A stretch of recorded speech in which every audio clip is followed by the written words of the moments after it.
অনেক বেশি গালিগালাজ করেছি, অনেক বেশি ব্লেম দিয়েছি। ওদের কাছে আমি তো ক্ষমা চাই। এইগুলো কোনো বিষয় না। আমি যাদেরকে বলি তাদের জন্য আমি দোয়া করি, আমি হেদায়েতের দোয়াটা বেশি করি আর কি। তো ঠিক আছে, শুকরিয়া। এই যে নির্যাতনের শিকার হওয়া, এটাও কিন্তু একটা নবীদের সুন্নাত। আমরা নিজেরাও প্রোগ্রাম করতে গিয়ে ইট পাটকেলের শিকার হয়েছি, প্রোগ্রাম বন্ধ করে দিয়েছে। মারুফ ভাইয়ের প্রতি এরকম হবে কিছুদিন, এটা স্বাভাবিক, কিন্তু আল্লাহ পরবর্তীতে ইনশাল্লাহ ভালো একটা জায়গা করে দিবেন ইনশাল্লাহ।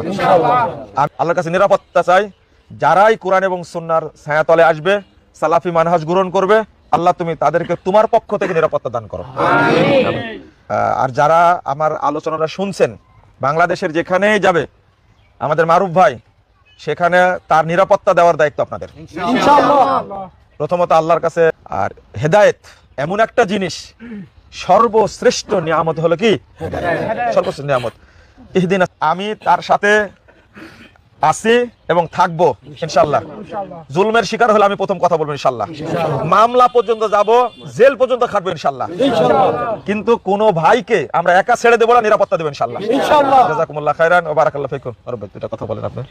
সালাফি মানহাজের ওলামায়ে কেরাম ওনারাই কোরআন হাদিসের সবচেয়ে বেশি নিকটে আছে। এই সকল বিষয়গুলো ভাবতে ভাবতে আসলে তেমন কোনো প্রতিকূল পরিবেশ ছিল না যে প্রকাশ করবো, বলবো।